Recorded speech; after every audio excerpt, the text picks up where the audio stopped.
ਤੁਸੀਂ ਮੇਰੀ ਮਾਂ ਘਰ ਆਣ ਤੋਂ ਜਾਨ ਛਡਾਉਂਦੇ ਜੇ ਨਾ, ਅੱਜ ਆਏ ਵੇਖਣਾ ਉਹ ਤੁਹਾਡੀ ਖਿਦਮਤ ਕਰ ਦੇ। वालेकुम अस्सलाम, बिस्मिल्लाह करा। मेरा पुत्र आया, मेरा जवाई आया। पहली बारी मेरा जवाई घर आया। हम ना पुत्र पानी लेके आ।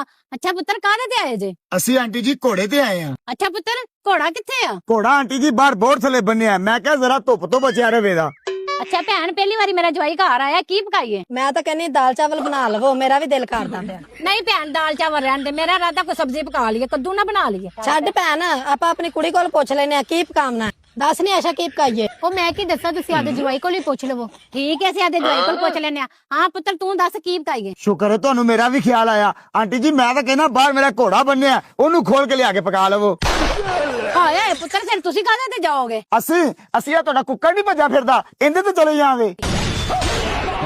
ਹੁਣ ਝੜਕੇ ਲਈ ਜਾਂਦੀਆਂ ਜੇ 3 ਘੰਟੇ ਹੋ ਗਏ ਤੈਨੂੰ ਸਲਾਹ ਕਰਦੇ ਨੂੰ, ਕਦੀ ਕੱਦੂ ਪਕਾ ਲਈਏ, ਕਦੀ ਦਾਲ ਚਾਵਲ ਪਕਾ ਲਈਏ। ਹੈ ਕਹਿੰਦੀ ਮੇਰੀ ਮਾਂ ਘਰ ਜਾ ਤੇਰੀ ਖਿਦਮਤ ਕਰਨ ਦੀਆਂ, ਆਪ ਹੀ ਕਰਦੇ ਖਿਦਮਤ। ਇਹਨਾਂ ਨੂੰ ਇਹ ਨਹੀਂ ਪਤਾ ਕਿ ਘੋੜਾ ਨਹੀਂ ਪਕਾਈਦਾ, ਘੋੜਾ ਪਕਾ ਲਈਏ। ਉਹ ਤੁਹਾਨੂੰ ਕੁੱਕਰ ਨਹੀਂ ਤੁਹਾਡਾ ਦਿਸਦਾ ਪਿਆ ਹੈ? ਉੱਠ ਨਹੀਂ ਚੱਲੀਏ ਹੈ? ਸੱਸ ਹੋਵੇ ਤਾਂ ਚੰਗੀ ਹੋਵੇ, ਨਹੀਂ ਤਾਂ ਫੋਟੋ ਕੰਧ ਟੰਗੀ ਹੋਵੇ। ਚੱਲ ਅੱਜ ਤੋਂ ਬਾਅਦ ਆਵੀਂ ਨਾ ਇੱਧਰ। ਉਹ ਠਹਿਰ ਜਾ ਪੁੱਤਰ ਠਹਿਰ ਜਾ। ਓਏ ਇੱਧਰ ਵੇਖ ਨਹੀਂ ਆਂਟੀ, ਘਰ ਤੇਰੀ ਧੀ ਨਹੀਂ ਠਹਿਰਨ ਦਿੰਦੀ, ਇੱਥੇ ਤੂੰ ਠਹਿਰਨ ਤੋਂ ਨਹੀਂ ਛੱਡਿਆ। ਅਸੀਂ ਨਹੀਂ ਠਹਿਰਦੇ, ਚੱਲ ਨਹੀਂ ਚੱਲੀਏ।